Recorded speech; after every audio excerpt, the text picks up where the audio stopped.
They always, Trump, Trump, Your brain is broken.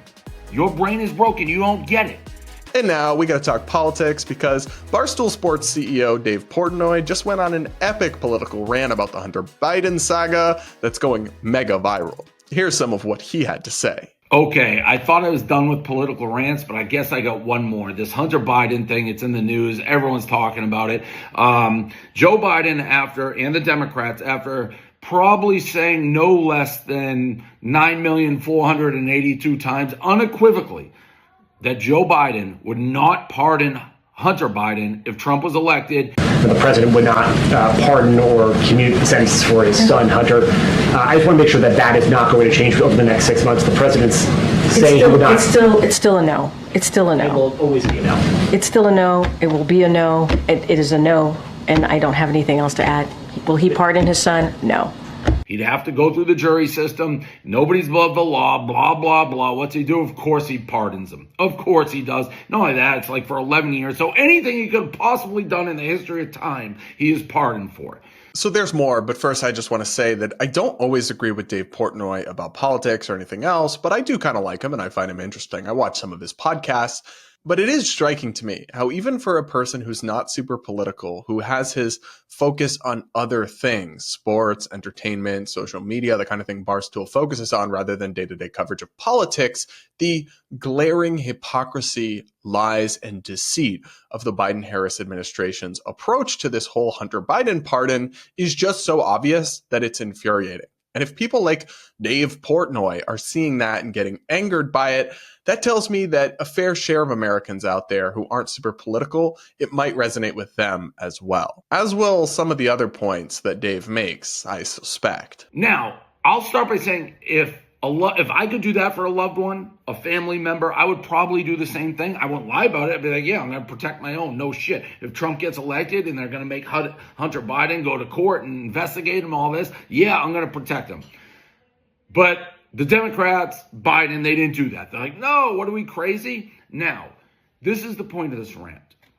And I've been saying it over and over and over. And why the Democrats got slaughtered in the election. Because they think they're morally superior to everybody else. So any Democrat, and lots of them, whenever you say this, it's like, what a fucking liar Biden and the Democrats are. Can you believe it? They always, Trump, Trump, Your brain is broken. Your brain is broken. You don't get it. Because here's the thing. What the Democrats have done for, 12 years, have taken this moral high ground that we're the righteous party, the truth, honesty, integrity, and Trump is a threat to democracy. He's Hitler and he's a Nazi and this and that. And then the Democrats, whether it's the primary or this, time and again, they're worse than anything Trump's ever done. So if you're like, it's not that.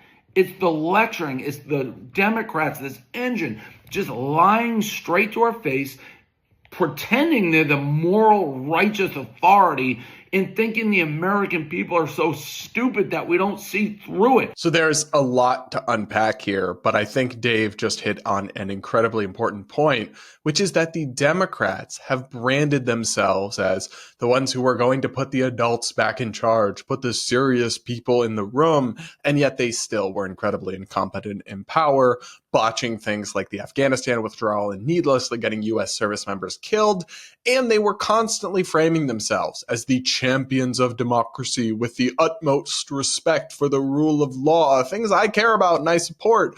And I think there's very many legitimate criticisms to be made of Trump's approach to those issues, like him denying the 2020 election results and trying to change them. But they always framed themselves as if they stood for these values when it came to opposing Trump, but it was always bullshit. I mean, I'll never forget this, but here in Grand Rapids, we had a moderate Republican congressman named Peter Meyer, who, despite Trump's BS in 2020, voted to certify the 2020 election results. So, in Democrats' eyes, he should be one of the good Republicans, right? The one who stood up for democracy, stood up for the rule of law. But what did they do? They wanted his seat So they actually, the Democratic Congressional Campaign Committee, and I wrote about this at the time, poured millions of dollars to support a far-right crazy dude who was a 2020 election truther and had so many unhinged radical views named John Gibbs.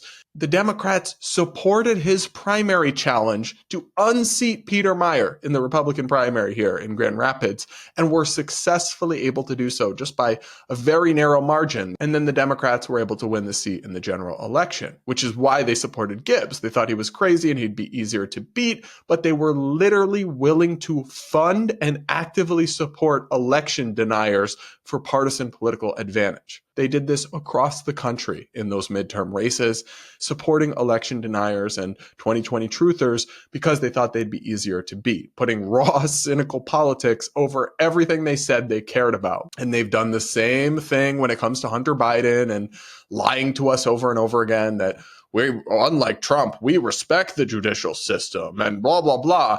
And it is exactly that. That phoniness, that fraudulence, the moral preening and pretending to stand on high ground when you actually don't, that I think has rubbed so many Americans the wrong way about the modern Democratic Party. Trump, on the other hand, I'm not sure I agree with Dave that what they've done is worse than Trump on some of these issues, but it's still quite bad. And at least with Trump, I've heard it described that many people view him as an honest liar, in the sense that they view him as being real and authentic to himself, even if he is a deeply flawed and often dishonest person. They at least think he is what he says he is, and they don't feel like he's bullshitting them. Whereas the Democratic elites say one thing and then constantly do another and hold this faux moral high ground that really is, I think, maddening to many people. But what do you think? Let me know in the comments below.